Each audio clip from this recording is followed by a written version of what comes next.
Mari sama-sama kita akan mendengar firman Tuhan, dan saya mau kita semuanya belajar firman Tuhan. Mari kita buka sama-sama Roma 12 ayat 1 sampai 5 ya. Roma 12 ayat 1 sampai 5. Sudah semua?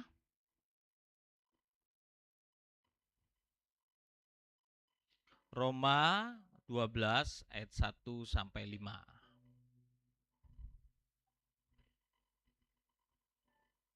Sudah? Mari kita baca sama-sama Bapak Ibu semuanya dengan suara yang keras sampai telingamu mendengar. Karena firman Tuhan katakan iman itu muncul dari pendengaran, ya. Pendengaran akan firman Tuhan. 1, 2, 3. Karena itu saudara-saudara, demi kemurahan Allah, aku menasihatkan kamu supaya kamu mempersembahkan tubuhmu sebagai persembahan yang hidup, yang kudus dan yang berkenan kepada Allah. Itu adalah ibadahmu yang sejati.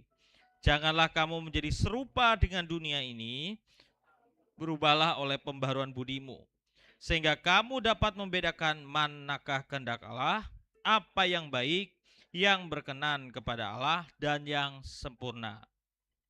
Berdasarkan kasih karunia yang dianugerahkan kepadaku, aku berkata kepada setiap orang di antara kamu, janganlah kamu memikirkan hal-hal yang lebih tinggi daripada yang patut kamu pikirkan. Tetapi hendaklah kamu berpikir begitu rupa, sehingga kamu menguasai diri menurut ukuran iman yang dikaruniakan Allah kepada kamu masing-masing. Sebab sama seperti pada satu tubuh kita mempunyai banyak anggota, tetapi tidak semua anggota itu mempunyai tugas yang sama. Demikian juga kita, walaupun banyak, adalah satu tubuh di dalam Kristus, tetapi kita masing-masing adalah anggota yang seorang terhadap yang lain. Oke, Bapak Ibu Saudara, saya mau kita semuanya belajar firman Tuhan hari ini. Saudara, kemarin kita sudah belajar firman Tuhan, jangan sampai kita berjarak sama Tuhan. Ketika kita berjarak dengan Tuhan, ada ruang kosong yang akhirnya diisi oleh si jahat. Saudaraku ya. Untuk apa? Untuk memberikan setiap pemahaman, setiap pengertian yang membuat saudara tidak lagi mengenal kebenaran. Akan ada hembusan-hembusan yang dia selalu akan sampaikan agar setiap kita makin jauh dengan Tuhan. Contoh, saudaraku ya, kemarin saya cerita tentang Adam dan Hawa. Ketika mereka punya jarak sama Tuhan, ular masuk. Ketika ular masuk, apa yang dilakukan oleh ular? Dia masukkan semua ide-ide yang melawan Tuhan. Betul? Dia masukkan, kamu makan aja buah ini nggak apa-apa. Kalau kamu makan, ya, kamu akan sama seperti Tuhan. Makan buah ini enak, ya. Karena kenapa, saudaraku? Ada kekosongan yang akhirnya, saudaraku, ketidakbenaran itu bisa masuk. Nah, dalam hidup kita sama, saudaraku. Ketika saudara menghadapi kehidupan saudara, adakah saudara ketika menghadapi pergumulan, permasalahan datang kepada Tuhan? Tapi ketika saudara tidak pernah datang kepada Tuhan, saudaraku ya, saudara berjarak sama Tuhan, akhirnya apa? Yang masuk adalah pikiran-pikiran yang tidak benar. Mulailah setan datang, dia bisikan, kamu harus begini, begini, begini. Kalau nggak punya uang, kamu harus berutang. Ini datang ke sini, datang ke sini. Ya. Muncullah semua keinginan-keinginan manusia kita. Yang ujungnya apa? Itu adalah jebakan-jebakan untuk apa? Untuk menghancurkan hidup saudara. Betul? Loh, saya mau tanya sama saudara ya. Kehendak siapa sih yang menghancurkan diri kita itu? Apa itu kehendak Tuhan? Kehendak setan atau kehendak kita?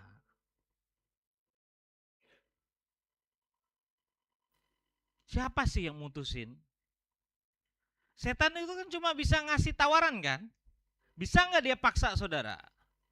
Nggak bisa. Yang memutuskan tetap siapa? Kita.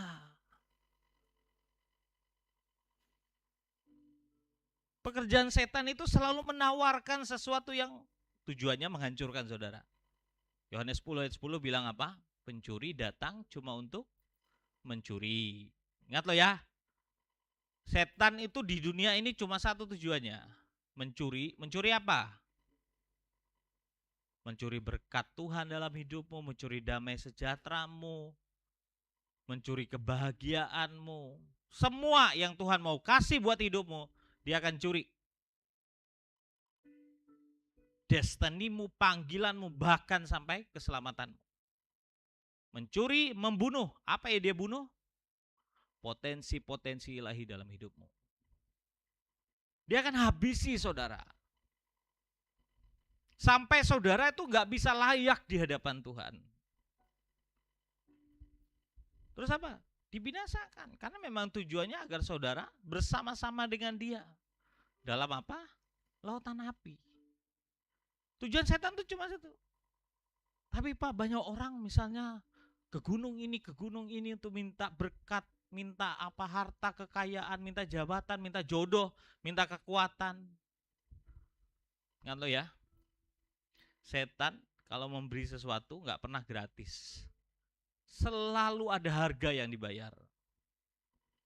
Mungkin keluarganya yang jadi tumbal, kebahagiaannya yang diambil. Saya dulu ada, ya zaman-zaman dulu saudaraku ya. Pokoknya kalau kecelakaan, keluarga kami dulu, ada diolesin minyak aja sembuh. Tapi setelah itu saudaraku, olesin satu lagi keluarga tabrakan lagi saudaraku ya. Oles lagi sembuh. Tapi setelah itu bergilir bergantian saudara, kecelakaan terus. Saya nggak usah sebutin lah, karena sensitif, karena ini direcord saudara ya. Tapi saya mau bilang sama saudara, itu seperti lingkaran setan. Karena dia nggak pernah, misalnya dia kasih harta, dia nggak pernah kasih cuma-cuma. Bayar dengan nyawamu, bayar dengan nyawa anakmu, nyawa istrimu. Itu setan. Makanya dia punya tujuan itu untuk hidupmu. Dia tawarin apa? Setan itu paling tahu apa yang paling saudara inginkan dalam hidup saudara. Ya. Dan itu dia akan pakai untuk jebak saudara. Saudara, semua saudara di tempat ini punya haus dan lapar kan? Betul? Baik itu jiwa saudara, baik itu tubuh saudara, betul? Betul tidak? Siapa yang di sini nggak mau makan selama setahun? Ada ya? Nggak kan? Sehari aja udah lapar cari makanan. Terus makanannya cari lagi apa yang kesukaannya. Jengkol misalnya saudara, kepetek. Ini misal. Ya kan? Kalau itu kesukaan saudara misalnya, saudara rela nggak bayar? Kalau misalnya nggak ada, tapi harus beli, rela nggak bayar? Rela untuk sesuatu yang saudara sukai. Ya, apalagi kehausan di jiwa, saudaraku. Setan tuh paling tahu. Ini nggak pernah dipeluk orang tuanya, nggak pernah penuh kasih sayang di rumah. Terus apa yang ditawarkan oleh setan? Wah, ini dikasih nih laki-laki yang kebapaan, keabahan, saudaraku ya. CEO. Itu tambah lagi kehausan kasih sayang dan kehausan uang. Lo jelas serius lah. Ya saya mau tanya sama saudara, coba kalau ada orang, ya ini bukan saya yang survei saudaraku ya. Kamu kira-kira nanti kalau nikah suamimu harus bagaimana, ada pendapatannya berapa? Mau nggak nikah sama pemuda yang misalnya UMR? Aduh, biaya hidup saya ini kira-kira begini, beli skincare saya aja harganya 10-15 juta katanya. Nggak cukup lah. Tapi sebenarnya apa itu saudaraku ya? Itu adalah kehausan dalam hidup, betul nggak? Kehausan dengan jiwanya sendiri. Yang nggak pernah selesai. Orang dalam pelayanan juga sama saudaraku ya. Kalau di jiwa ini kita masih butuh apa? Haus akan harta, kekayaan. Pelayanan itu akan digunakan buat apa? Akan cari uang. Kalau dia pelayanan, saudaraku ya, dia itu butuh kasih sayang, penghargaan. Dia akan cari pelayanan buat orang menghargai dia, hormat sama dia. Itu kehausan. Dan setan tahu itu, saudara. Makanya dia datang menyerupai itu. Dia tahu titik terlemah dalam hidup setiap kita. Ya. Dan dia akan datang dengan rupa-rupa kesukaan dan kesenangan saudara. Kapan dia bisa masuk? Halo, kapan? Saat saudara berjarak sama Tuhan. Tapi memang kadang-kadang Tuhan buat jarak sama kita, saudaraku ya. Untuk apa? Nguji saudara. Saudara setia enggak? Makanya waktu kita ujian, kita harus punya hati yang melekat, mendekat sama Tuhan. Amin. Amin. Ya, jangan termenung saudaraku ya. Agar kita ini paham dan ngerti loh saudaraku ya. Ingat loh ya, catat baik-baik, setan tuh paling tahu kelemahan kita. Makanya karena dia tahu kelemahan kita, dia akan terus tawarkan itu. Satu-satunya cara agar saudara bisa menang, saudara harus mendekat sama Tuhan. Dan ingat saudaraku ya, semua yang ditawarkan setan tujuannya untuk menghancurkan saudara, bukan untuk nyenangin saudara. Untuk membuat saudara bahagia, enggak ada. Ingat tujuan setan tadi apa? Mencuri, membunuh, dan membinasakan. Ya. Dia akan hancurkan saudara dengan setiap keputusan-keputusan saudara. Dengan dasar itu dia akan menghancurkan hidup saudara. Dia akan datang kepada Bapa di sorga dan dia minta hukum. Lepaskan kutuk dalam hidupnya. Makanya jangan mau dijebak saudaraku ya. Makanya kita harus ngambil keputusan apa? Keputusan sesuai dengan firman Tuhan. Amin. Kalau saudara melakukan setiap firman Tuhan, saudara gak akan pernah bisa gagal dalam hidup saudara. Karena gak ada dasar setan nuntut saudara untuk saudara gagal. Gak ada. Setan bisa nyentuh saudara gak? Gak bisa. Ingat, ketika Ayub melakukan semua firman Tuhan, kebenaran Tuhan, tidak ada satupun serangan dari si jahat yang bisa menyentuh hidupnya. Bukan cuma dia, bahkan keluarganya, saudara, harta bendanya, betul? Anak-anaknya, padahal anak-anaknya mabuk kok, pesta pora kok. Tapi karena Ayub mendekat, melekat sama Tuhan, bahkan selalu minta ampun buat setiap kesalahan keluarganya, sehingga apa? Tudung Tuhan ada atas hidupnya. Setan aja sampai minta izin kok nyentuh Ayub. Makanya saudara, setiap kita di tempat ini, kalau kita ngalamin sesuatu yang buruk, keluarga kita lah, ada sesuatu yang bocor. Ya. Ada sebuah pijakan dari si jahat untuk menghabisi hidupmu. Bukan cuma kamu, keluargamu. Ingat lo ya, gara-gara seorang yang bernama Yunus. Yunus itu kan nolak panggilan Tuhan, betul? Disuruh pergi ke Niniwe, perginya kemana? Ke New York, saudaraku ya. Betul? Oh iya, katanya. Ini bahaya, ini penyesatan bisa terjadi ini. Ke Tarsis, betul? Ketika dia pergi, masuk kapal, apa yang terjadi? Badai datang. Terus badai datang, saudara, orang semua ketakutan. Akhirnya apa? Semua makanan dibuang ke laut. Betul? Sampai nggak ada sisa, mau orang juga dibuang. Betul kan? Gara-gara apa? Gara-gara Yunus. Lari dari panggilan Tuhan. Ya. Saudara ya, Kalau dalam hidupmu tuh ya, kamu nggak berkenan di hadapan Tuhan, bukan cuma kamu yang rugi. Siapa yang rugi? Orang di sekelilingmu ikut menderita. Ya, sudah dibuang, dia yang Yunus yang dibuang ke laut, betul? Terus apa lagi? Masuk ke perut ikan kan? Ya, itu menyiksa siapa lagi? Ikan. Sudah nyiksa orang di kapal, saudaraku. Ini ikan juga disiksa. Loh, saudara mau tanya, saya mau tanya, kalau saudara makan sesuatu yang ganjel, yuk, nyangkut di tenggorokan atau di lambung saudara, ayo, nggak mati-mati lagi, siksa nggak? Itu ikan loh. Itu hidup yang apa, saudara? Hidup yang lari dari apa yang menjadi rencana Tuhan. Makanya saudaraku, makin saudara jauh sama Tuhan, kita itu apa ya? Ya kalau di Ulangan 28, kita itu mau kemanapun kutuk itu ada di atas kepala kita. Dan akhirnya apa, saudara? Merembet ke orang lain.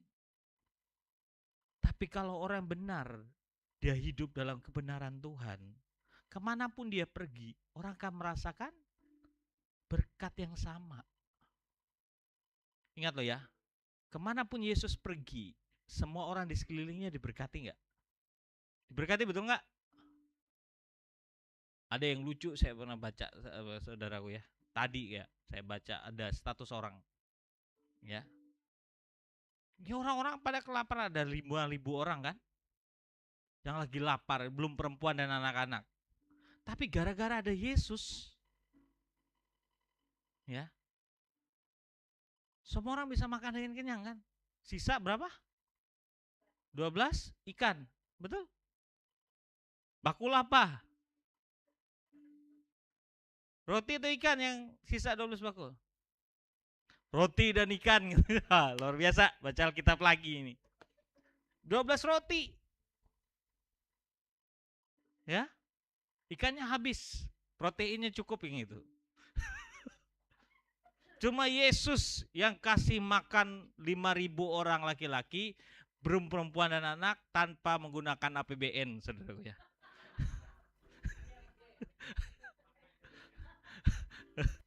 Lu serius, saudaraku ya?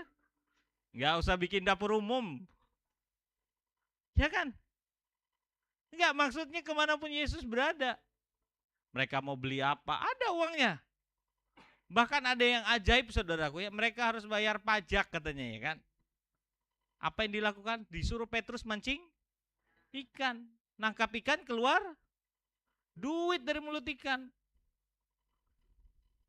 Terus saya bingung, ikan ini nelan apa, dari mana ada ikan keluar uang dari dia.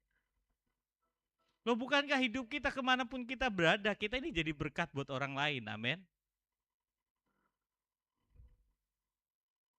Nah, pertanyaannya hari ini, apakah kita sudah jadi berkat? Atau kita jadi masalah di tengah-tengah keluarga kita? Saya tidak menuntut saudara untuk saudara saya masih belajar. Oke, nggak apa-apa. Karena kita semua masih belajar, saudaraku. Tapi yang paling penting adalah kita belajar mencari kehendak Tuhan. Makanya firman Tuhan bilang tadi di Roma 12 ayat 1. Karena itu saudara-saudara, demi kemurahan Allah, aku menasihatkan kamu supaya kamu mempersembahkan tubuhmu sebagai persembahan yang hidup, yang kudus dan yang berkenan kepada Allah. Itulah ibadahmu yang sejati. Kalau dalam bahasa Yunaninya tubuh ini soma. Ini bicara tentang yang jasmani. Tapi kalau saudara mau lebih jauh lagi, ini bukan cuma yang jasmani, saudaraku ya. Apa yang Paulus bilang sebagai ibadah yang sejati itu adalah roh, jiwa, dan tubuhmu kamu harus persembahkan kepada Tuhan. Tubuh ini kita gunakan buat apa? Memuliakan Tuhan, amin. Bukan tuh menyenangkan diri kita. Kalau saudara baca lagi tulisan dari Paulus, saudara, di kitabnya yang lain, dia bilang apa? Janganlah hendak menghias dirimu dengan sesuatu yang lahiriah. Tapi gunakanlah perhiasan yang apa katanya? Yang rohani, saudaraku, yang ilahi dalam hidupmu. Bukan mempercantik, misalnya apa ya, saudaraku ya? Pakai kalung emas, ya, skincare. Untuk apa, saudaraku ya? Bukan saya melarang saudara untuk mempercantik diri loh ya. Karena good looking itu juga enak dilihat. Kelemahan manusia apa? Melihat apa yang di depan mata. Bahkan ada pelayanan itu, kalau mau melayanan di atas mimbar, saudaraku ya, mesti good looking. Kalau nggak good looking,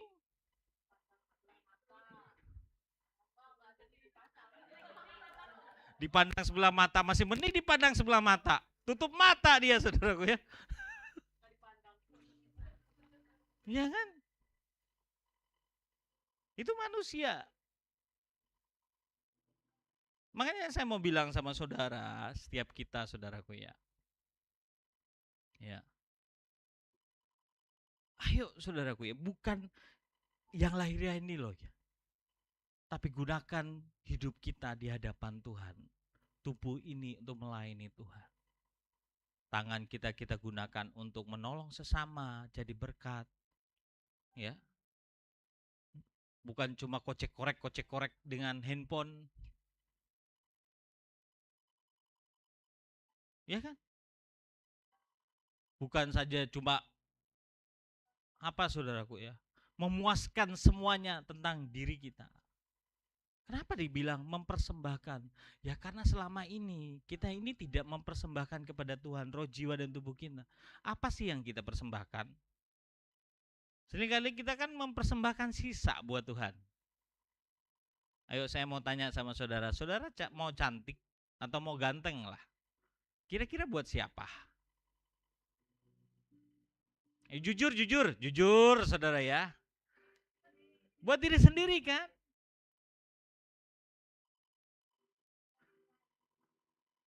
Ya kan? Adakah mempersembahkan buat Tuhan?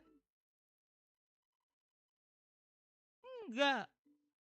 Kebanyakan di sini kayaknya enggak ada, saudaraku ya. Di luar aja semuanya. Ya. Dandan apa? Biar apa? Biar kalau saudara lewat ada orang yang halo? Terpukau. Ih cantiknya.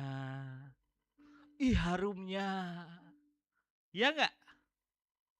Itu kan tujuannya kan. Di gereja gimana? Bukan berarti saya ini bukan berarti saudara kata penggembala pokoknya persembahkan buat Tuhan aja, saudaraku ya.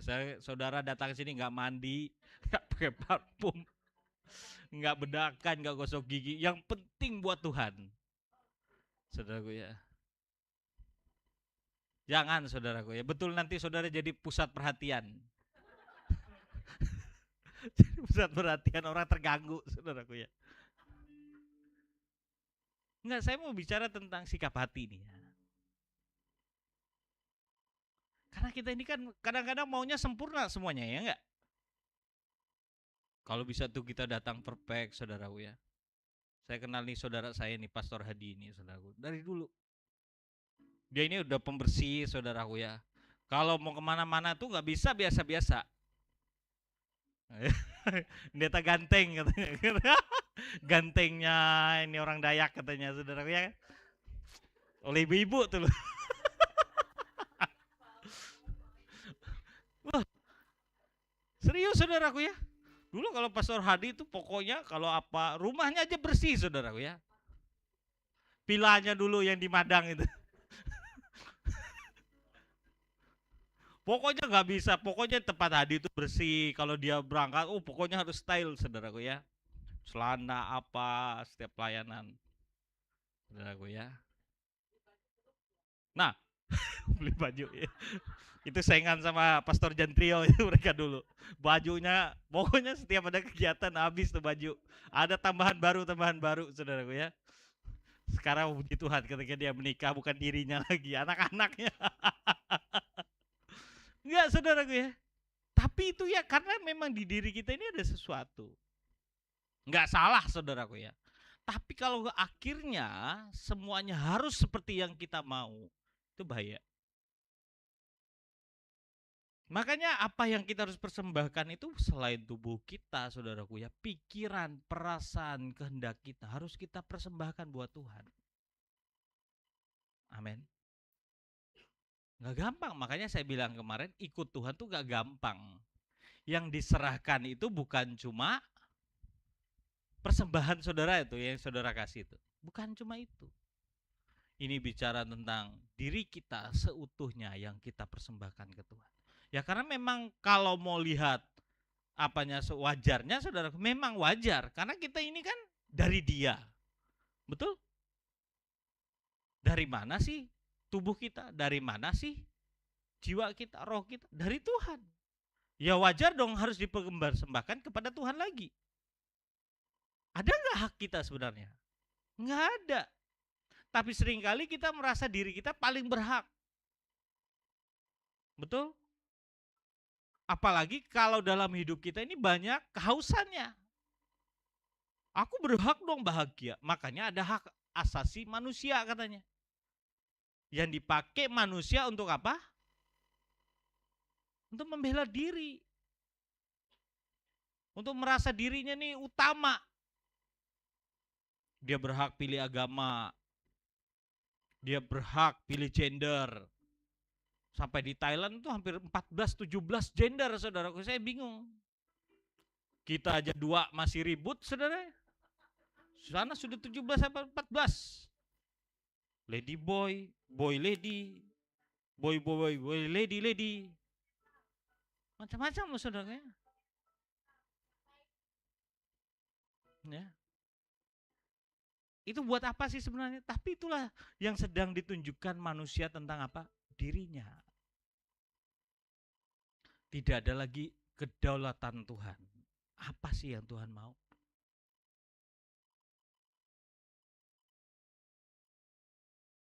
Ibadah kita yang sejati, mempersembahkan semua kepada Tuhan. Makanya kita juga dalam apapun rencana kita harus serahkan kepada Tuhan, betul nggak?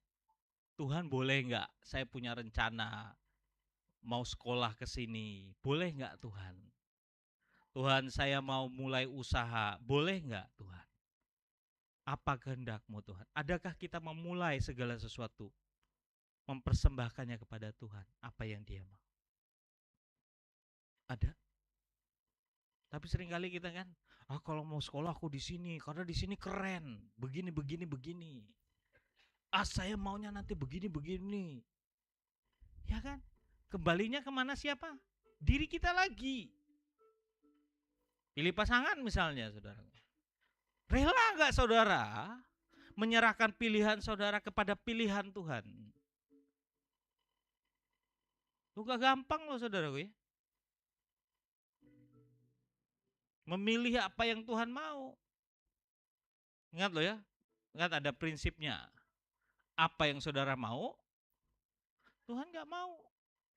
Tapi apa yang kamu gak mau, Tuhan mau. Itu berat. Kenapa Tuhan seperti itu? Karena Dia mau habisin diri kita nih. Karena yang harus dihabisin apa? Daging kita. Makanya kalau mau ikut Tuhan, jangan ngeyel sama Tuhan. Kalau saudara ngeyel sama Tuhan, saudara akan terus kontra sama Dia. Makin yang dikasih itu sesuatu yang gak enak. Paham ya? Makanya ikut Tuhan tuh sederhana. Serahkan semua keinginanmu, taat sama Tuhan. Itu aja. Jangan kalau Tuhan suruh, Tuhan kalau boleh ini ya. Tawar-menawar, makin berat saudara ya. Ya, boleh nggak Tuhan? Ya, Nih firmannya ya, saudaraku ya. Janganlah kamu menjadi serupa dengan dunia ini, tetapi berubahlah oleh pembaruan sehingga kamu dapat membedakan manakah kehendak Allah, apa yang baik, yang berkenan kepada Allah dan yang sempurna. Ya, ayat 2-nya bisa tunjukin. Ya. Apa katanya? Berubahlah dengan pembaruan budimu. Jangan serupa sama dunia. Kita ini saudaraku ya, seringkali kayak gini. Bergaul kita ini banyaknya sama siapa sih? Sama dunia kan? Betul? Sehingga akhirnya apa? Pikiranmu serupa sama dunia. Ini contoh ya. Di Jepang itu orang nggak mau menikah. Padahal hakikatnya perempuan ya laki-laki menikah, betul, membangun sebuah keluarga. Ya, itu adalah lembaga yang pertama Tuhan ciptakan dan dia memberkati keluarga. Itu firman ya. Tapi di sana kenapa bisa? Karena ada pemikiran dari mereka kalau menikah awalnya diri sendiri nggak punya beban. Kalau laki-laki dia akan punya beban. Nikah dengan pasangan. Bebannya apa? Harus membiayai, betul? Setelah membiayai belum lagi korban perasaan. Kalau konflik, berkelahi. Betul? Apalagi nanti punya anak. Mendingan kalah satu katanya. Kalau kesebelasan, tanggung jawabnya jadi nambah.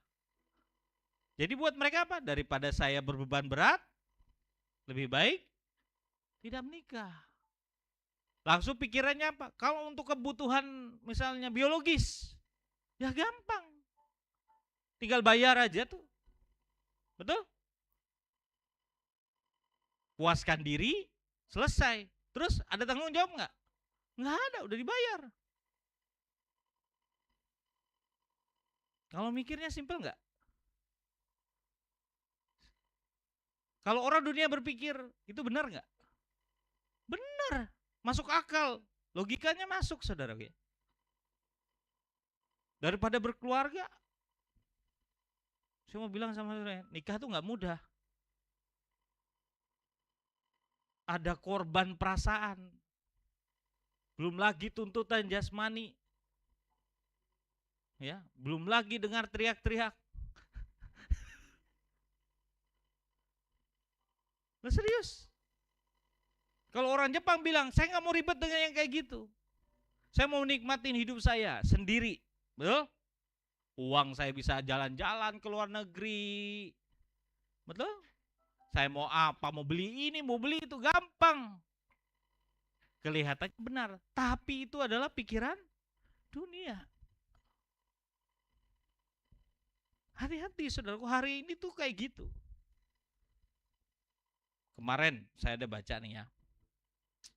MUI saudaraku ya, membuat statement bahwa lebih baik kalau ada orang yang mempromosikan tentang LGBT, saudaraku ya, dan lain sebagainya, bisa dipenjarakan, ditangkap. Terus saya lihat beritanya, ada 37 ormas menolak pernyataan itu. Ini saudara ya, saudara tahulah. Ya. Karena kenapa, saudara? Nggak setuju. Ini kan kebebasan, hak asasi manusia. Nah, tapi saya mau bilang sama saudara, itulah dunia hari ini. Makanya Tuhan bilang jangan serupa dengan dunia. Saya sering kali lihat kayak anak saya, saudaraku ya. Kalau dia, pokoknya apa ide dari media sosialnya, masuk ke pikirannya, saudaraku. Ya kan? Harus begini, saudaraku ya.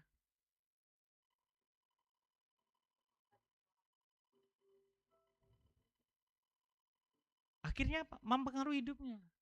Baca firmannya sedikit, mendekat merenungkan firman Tuhan dengan Tuhan jarang. Akhirnya apa yang diserupai? Dunia. Padahal firman ini yang membaharui kita, saudaraku ya. Amin. Kebenaran itu yang menuntun saudara pada kehidupan. Ingat, dunia itu menuntun saudara untuk binasa. Makanya saya mau bilang sama saudara, jangan dengar nasihat dari dunia ini. Saudara harus belajar firman Tuhan, baca firman-Mu. Agar apa? Kau dibaharui pola pikirmu. Amin. Baca firman Tuhan.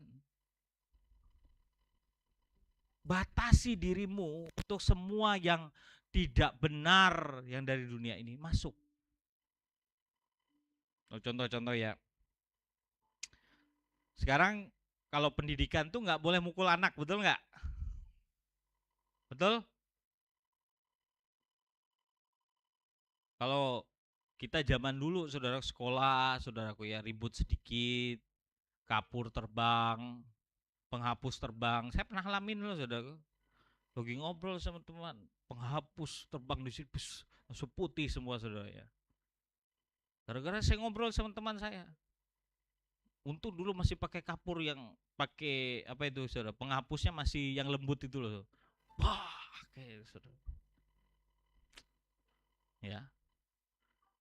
Terus kalau lambat apa, mistar tuh kan dulu zaman mistarnya panjang yang dari kayu itu kan. Iya, memang sempat. Oh, sempat.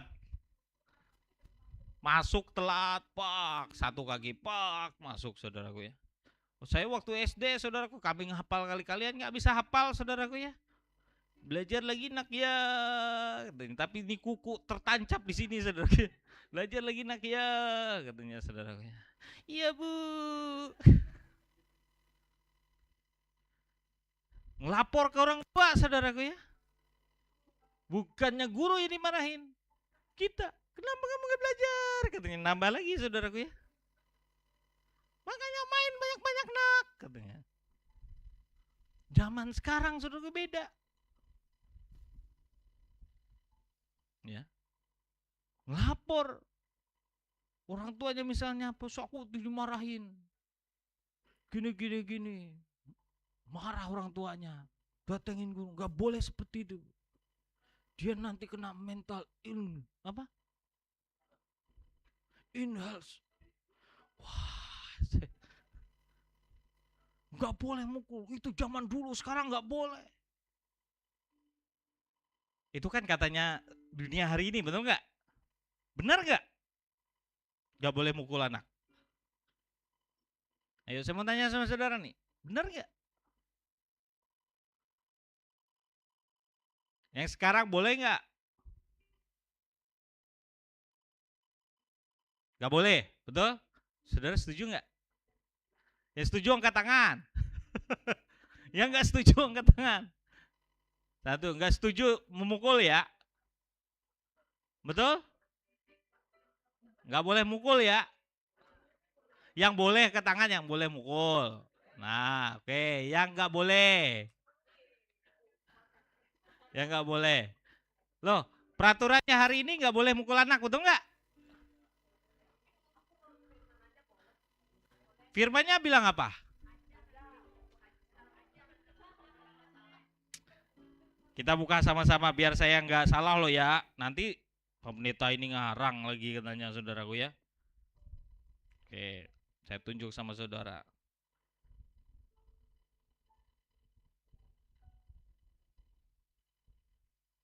Biar saudara bisa paham.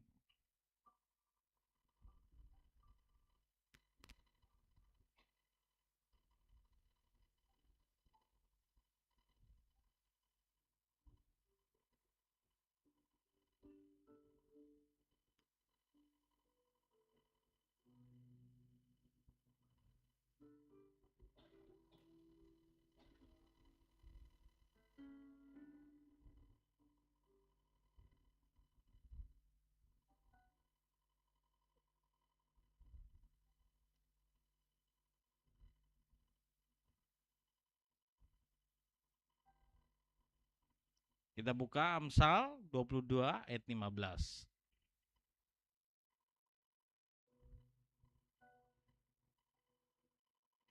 Amsal 22 ayat 15. Dah. Amsal 22 ayat 15. Ayo baca sama-sama. Yuk, kayak belum makan ini kayaknya nih. 1, 2, 3.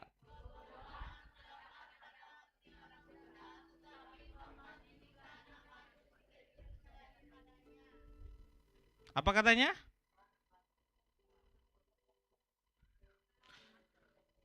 Tongkat didikan akan mengusir itu daripadamu. Ayo. Firmannya apa?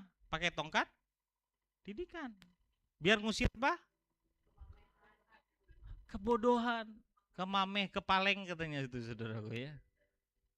Betul? Saya nggak boleh tuh pakai tongkat didikan. Terus bukan cuma tongkat saudaraku ya. Kasih pressure aja nggak boleh.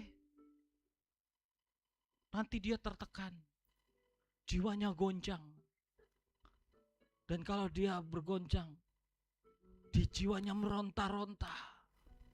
Masuk ke dalam kesepian. Dan akhirnya apa? Bojon. Lo serius? Ya kan? Ada film yang bagus, saudaraku ya. Di Netflix, saudaraku ya. Saudara bisa nonton deh. Apa ya? Teach apa? Ya. Saudara bisa lihat. Itu sedap apa pendidikan yang sedang dialami hari ini. Terus ada sebuah badan yang dibuat untuk melawan itu. Ya. Itu bagus kalau saudara nonton deh. Ada anak pejabat, saudaraku dia merasa berkuasa dan lain sebagainya. Waduh, pas sekali. Ya, nggak boleh mukul anak katanya saudaraku ya. Di satu situ memang dipukul saudaraku ya. Tapi diajarin. Ya, saya harap bisa saudara belajar nonton. Ya. Tapi ini makanya saya bilang sama saudara, hari-hari ini dunia sedang mengarahkan dirinya. Makanya kita ini mau serupa dengan apa nih? Serupa dengan Kristus atau dengan dunia ini? Kita nggak bisa ikutin prinsip dunia, saudara. Kalau dunia bilang apa? Belajar berhemat, betul? Untuk hemat pangkal, apa katanya? Pangkal kaya, betul nggak? Saudara sekarang itu nggak bisa dipakai. Semakin saudara hemat, semakin saudara miskin. Kenapa miskin, saudara? Karena semakin saudara nyimpan duit, semakin saudara nggak menikmati hidup. Tapi kalau firman Tuhan bilang apa? Siapa yang menabur, dia yang menuai. Ya, siapa yang suka memberi, maka dia akan diberi. Itu firman Tuhan. Nah, kita gimana? Makanya hati-hati dengan apa yang dunia ajarkan, amin. Satu-satu cara untuk kita dibaharui diri kita, banyak baca firman Tuhan, amin. Baca. Kalau nggak ngerti, minta pengertian dari Tuhan. Kenapa sih selalu kalau saya berdoa minta roh hikmat pengertian? Kemarin saya sudah jelaskan tentang roh pengertian.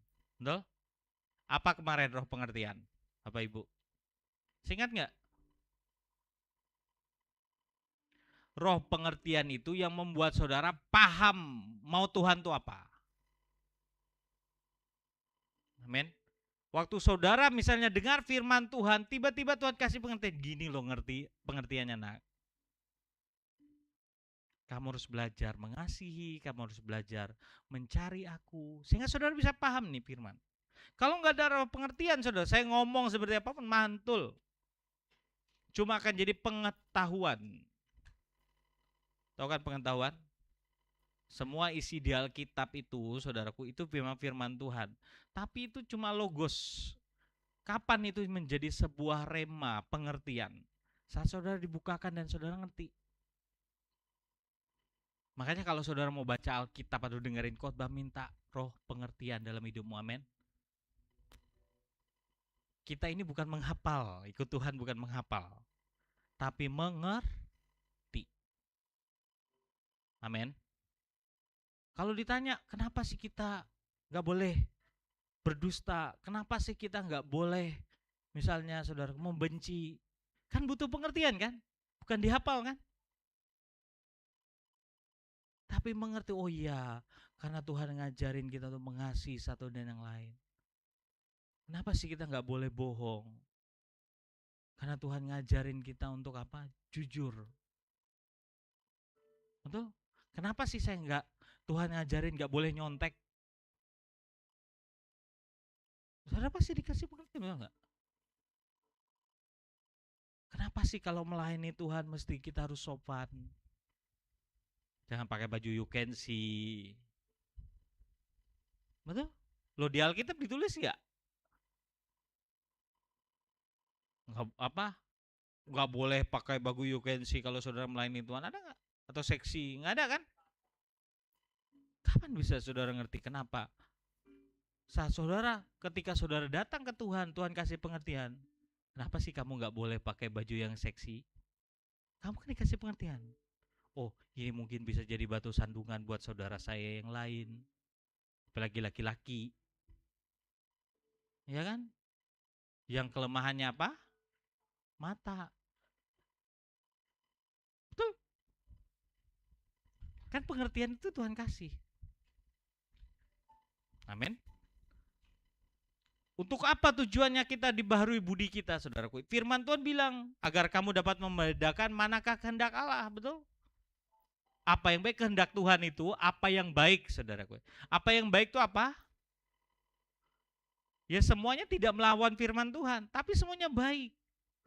Tapi ada levelnya, saudaraku ya. Apakah yang baik itu cuma kayak misalnya saudara ya, janganlah menjauhkan dirimu dari pertemuan-pertemuan ibadah, betul? Akhirnya apa? Saudara ibadah, betul? Itu baik nggak? Baik. Tapi apakah itu berkenan? Belum tentu. Apa itu kehendak Tuhan yang sempurna? Belum tentu. Kenapa belum tentu? Karena mungkin ada saudara yang ibadah di sini ya karena saudara merasa Kristen. Kewajiban saya apa? Ibadah. Hari Minggu. Saudara datang, cukup, selesai. Tapi apakah itu baik? Baik. Tapi apakah itu berkenan? Belum tentu. Apa yang berkenan?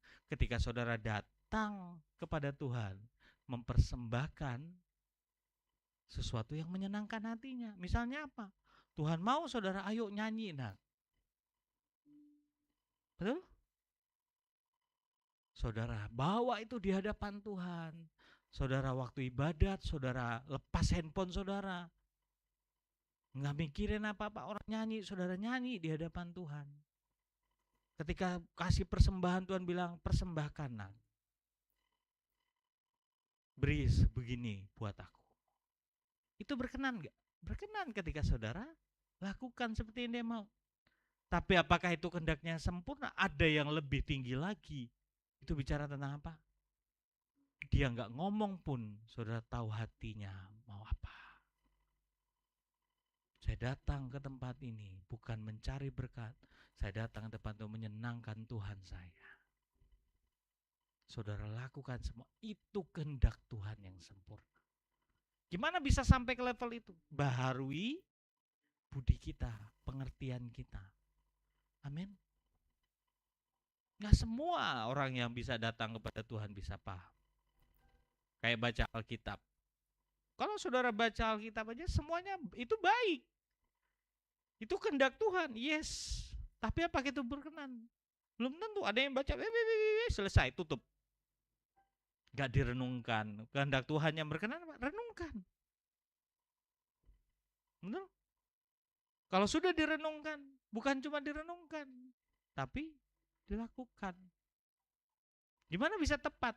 Ya saudara harus mengerti hatinya, kehendaknya dalam hidupmu.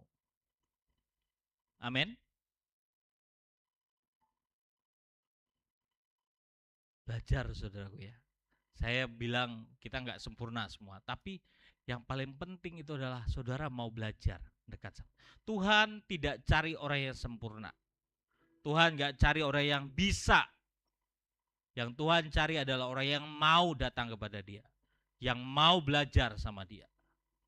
Makanya kalau di gereja, saudaraku ya, kalau Tuhan mau saudara misalnya main musik, menari, Tuhan gak cari orang yang sempurna.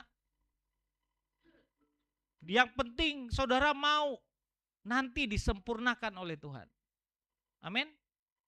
Makanya di gereja, saudaraku ya, kalau ada yang salah main musik, salah nyanyi, buat saya sih wajar. Karena seringkali kita ini berangkat dari apa? Nggak bisa kan? Tapi kira kita mau. Kalau ada yang khotbah awalnya gugup, disuruh sharing di MK, nggak apa-apa. Bukan langsung saudara, aku nggak bisa.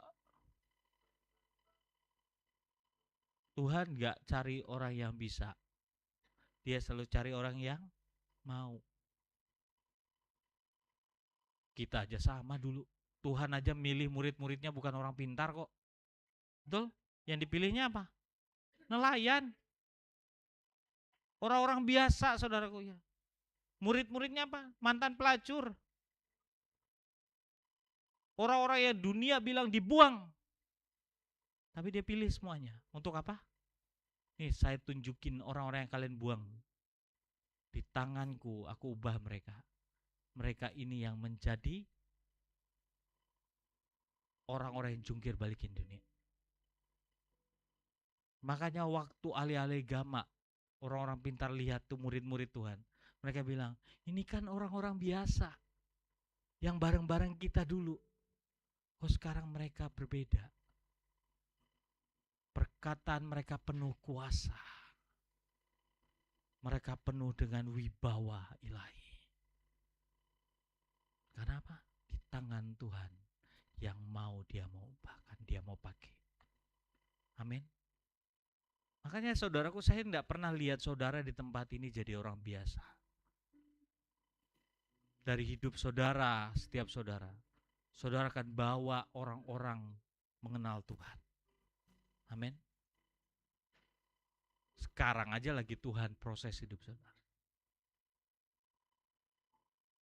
Nanti saudara pegang 10 orang. Loh, kita ini kan memang Tuhan panggil untuk memuridkan orang lain, betul nggak? Pergi jadikanlah semua bangsa muridku, amin. Makanya saudara, kita ini anak-anak Tuhan harus punya indikator dalam hidup kita, pertumbuhan kita ini. Berapa banyak sih orang yang mengenal Kristus melalui hidup kita? Berapa banyak orang-orang yang kita muridkan agar mereka kenal Tuhan? Ya.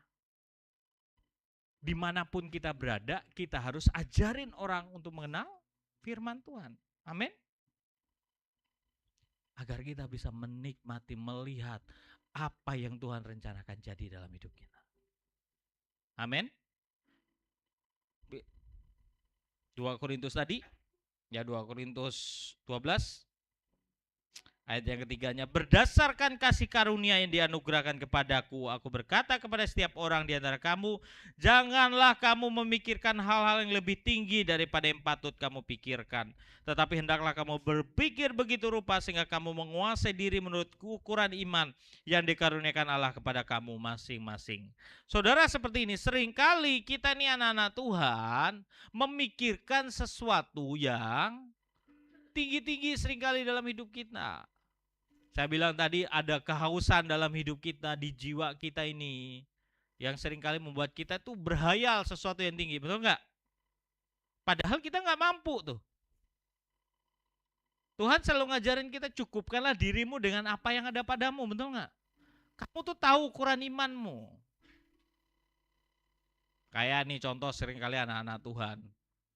Oh, aku nih anak Tuhan, aku nih kaya raya, aku nih diberkati.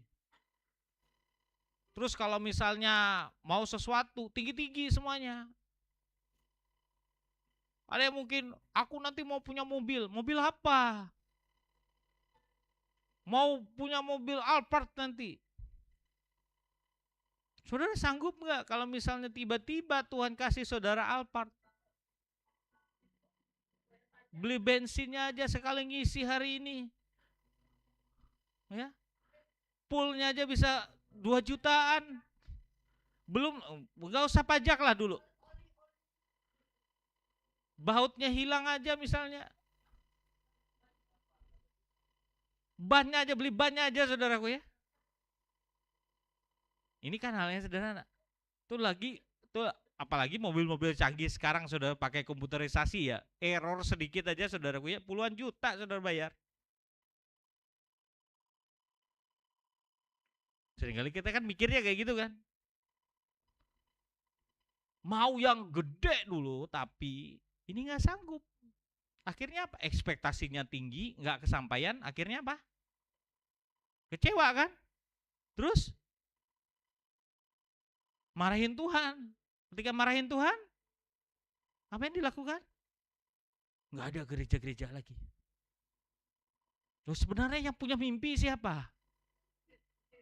Diri sendiri kan? Keinginannya siapa? Diri sendiri kan? Yang disalahin siapa? Tuhan. Bukan Tuhan nggak mau berkati kita, saudara. Tuhan sekali mikir kita ini ya, sanggup nggak menerima sesuatu yang besar. Contoh nih ya, yang paling sederhana, nggak usah lah Alphard, saudaraku ya. Saudara penghasilan saudara misalnya setiap bulan mungkin 2 juta, 3 juta, saudaraku ya. Ini contoh ya. Terus kalau maunya handphone, saudaraku ya. Maunya iPhone 17 Pro Max. Ya. Wah, tapi uangnya nggak ada. Gampang sekarang. Pakai Shopee Pay Later aja. Bayar berapa tahun? Kredit. Ya kan? Terus nggak bisa bayar. Itu kan sesuatu yang kita harapkan ketinggian. Betul nggak? Beda kalau saudara bisnis loh ya. Orang yang bisnis dia tahu ukurannya, betul nggak? Saya menghasilkan berapa nanti?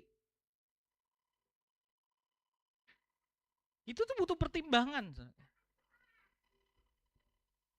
Makanya kita ini yang paling tahu sampai mana sih kekuatan kita, saudara. Makanya selaraskan dirimu sama Tuhan. Bahaya saudaraku ya. Makanya saya bilang tadi, bahaya kalau kita ini cuma ngikutin apa yang dunia sodorkan. Apa yang setan sodorkan. Sekarang kan maaf kata ya, cara setan tuh paling luar biasa. Kalau dulu sama Adam dan Hawa dia bilang apa? Oh buahnya enak kok. Makan aja. Oke kok. Sekarang bentuknya seperti apa tawarannya? Ayo. Di iklanmu muncul saudaraku ya. iPhone 17 Pro Max. Terus lagi motor itu tayangin kan? Betul nggak? Beli apa? Macam-macam sekarang motor ya. Pasio, Max saudaraku ya. Saya tuh bingung kadang-kadang orang ya. Kalau kita beli motor apa? Max aja. Padahal dia nggak butuh Max. Yang penting dia punya kendaraan untuk bisa kerja misalnya ya. Tapi karena apa? Tawaran saya beli aja, beli aja. Duit nggak ada. Akhirnya apa? Gimana caranya biar ini jadi? Betul nggak? Semua dasarnya apa? Kebutuhan atau keinginan? Keinginan. Betul? Loh itu jebakan-jebakan yang membuat akhirnya kita terjerumus lebih dalam. Apalagi di kota-kota besar saudaraku ya. Saya tuh banyak teman-teman di kota-kota besar. Karena gaya hidup. Bukan kebutuhan. Punya kartu kredit 3, 4, 5 saudaraku ya. Kemana-mana. Seret. Bayar. Seret saudaraku ya. Gampang. Setelah itu bisa pinjam duit lah. Kenapa? Aduh saya dituntut anu nih. Ya kan? Semua yang dipakai branded saudara ya. Tapi semuanya itu memang jebakan setan. Makanya hati-hati saudaraku ya. Dengan yang dunia tawarkan dalam hidup kita. Dia selalu bilang, makanya di iklan ya paling contoh lah. Kalau anak saya itu saudaraku ya paling kalau ada iklan makan mie ini, bah beli mie bah, beli mie apa mie ini. Aku lihat iklan enak. Terus Oh ternyata waktu nggak enak ternyata Pak. Terus lihat lagi ada iklan ini, Pak, lagi mau makan ini, Pak. Dari mana kamu tahu segala makanan itu? Lihat tadi di TikTok. Makanya ya, makanya saya pernah ngajarin tentang kan. Setan itu seperti apa setiap hari yang selalu bilang, ayo ke sini, belilah, belilah. Enak loh. Muncul di HP saudara. Ya, ayo cepat sini beli. Murah kok. Loh, saudara kalau main handphone kan, apalagi saudara yang lagi butuh duit kan, yang muncul sering kali apa? Oke, dengan cuma pinjaman 70 juta, bayarnya cuma 0,00 sekian persen. Untung ya. Padahal saudara lagi nggak butuh nggak butuh duit juga sebenarnya. Tapi ini lumayan loh. Nanti aku bisa kredit ini beli ini. Ya kan? Nanti nyicil lah sedikit-sedikit. Padahal saudara lagi nggak butuh loh. Tapi dia muncul di iklan saudara kan? Ada nggak pernah saudara kepikiran? Atau sudah bertindak lebih jauh? Ada? Tapi seringkali kan kayak gitu kan, betul nggak? Ayo, kemarilah, belilah. Ayo, siapa di sini yang kalau buka apa? Shopee, apalah itu, toko online saudara gue. Yang saudara nggak butuh tapi saudara beli. Siapa? Betul nggak? Saya seringkali kejebak juga. Saya jujur sama saudara. Saya tuh nggak butuh sepatu, saudaraku ya. Sepatu saya banyak. Tapi waktu saya buka, saudaraku ya, saya mau cari barang sesuatu ada nggak di toko online ini? Muncul live-nya, sepatu ini bagus, harganya diskon besar-besaran. Ih lumayan juga nih. Klik kan gampang kan sekarang kan? Saya klik saudara beli pas sampai, aduh, sepatu ini dipakai kapan lagi nih? Yang kemarin aja belum dipakai. Ada lagi anak saya saudaraku beli, Pak ini bagus Pak. Harganya segini, dibeli saudara sekarang. Nggak dipakainya, yang dipakai sepatu saya. Langsung berteriak lu. Tapi bukan cuma satu persatu itu, saudara. Dia seringkali tertarik melihat iklan. Makanya sepatunya ada yang nggak pernah dia pakai lagi, saudaraku ya. Ada berapa yang dia beli. Tapi itu memang kenyataan hidup kita kan, betul nggak? Makanya jangan sering buka-buka toko online. Karena seperti apa? Seperti ular yang menjebak Hawa yang saya bilang ini, ayo kemarilah, belilah, makanlah. Betul? Apalagi yang sini yang haus boba, haus matcha. Saya tuh kadang-kadang mikir loh, kalau saya dulu beli minum yang penting udah cukup lah yang apa. Kalau sekarang aduh, beli matcha harga 20.000, 30.000, kalau beli seporsi makan cukup lah. Ya. Ke kafe saudaraku ya, yang nggak murah-murah. Ya puji Tuhan lah kalau saudara punya uang, saudara kerja ya, nggak masalah, tapi hitungan juga loh ya. Tapi kalau saudara sudah nggak punya uang, minta sama orang tua, saudara sering-sering merengek juga sama orang tua. Perginya ke kafe saudaraku ya, itulah yang namanya tolol. Ya kan? Nggak berhikmat, dulu nggak? Padahal saya pikir kalau misalnya saudara memang betul-betul ingin bikin sendiri juga lebih murah, betul nggak? Saya lihat misalnya dulu pergi ke kafe, teh tarik saudaraku ya, harga 10.000. Padahal kalau beli di depannya 2.500 kok. Cuma tambah apa? Air panas. Ya kan? Siapa yang bodoh sebenarnya? Tapi itu sering kali kita, kan beda yang kita bayar itu suasananya saudaraku ya. Ya udahlah, itu cara berpikir. Tapi kita harus mengukur diri kita. Amin. Ya, berhikmat. Tuhan kasih pengertian buat setiap hidup kita. Ya. Tapi kita harus belajar sekali lagi intinya. Serahkan semua keinginan kita kepada Tuhan. Tuhan mau apa sih? Karena kita ini sekali lagi saya mengingatkan saudara. Kita ini nggak tahu masa depan kita, betul? Yang tahu masa depan itu cuma Tuhan. Yang tahu yang terbaik buat hidup kita itu cuma Tuhan. Kita nggak tahu. Tapi yang sering kali menjebak kita adalah keinginan kita sendiri. Yang ujungnya menghancurkan masa depan yang baik itu. Makanya saudaraku ya, saya memutuskan untuk menyerahkan semuanya hidup saya kepada Tuhan. Apapun yang saya mau lakukan, saya akan serahkan kepada Tuhan. Amin. Karena saya tahu Tuhan yang punya yang terbaik. Dari saya kuliah dulu, dari saya sampai hari ini menikah, saya memutuskan untuk pelayanan, saudaraku. Saya berhenti dari dunia kerja saya dulu. Sampai hari ini mengembalakan gereja ini. Semuanya itu kehendak Tuhan, bukan keinginan saya. Hari ini pun langkah demi langkah saya, Tuhan tolongi aku. Apa yang harus aku kerjakan? Gak ada keinginan saya. Karena saya belajar meletakkan keinginan saya kepada keinginan Tuhan. Karena saya tahu masa depan saya ada di tangan Tuhan. Amin. Masa depanmu juga ada di tangan Tuhan. Serahkan. Persembahkan, kata Tuhan tadi. Agar menjadi ibadah yang sejati.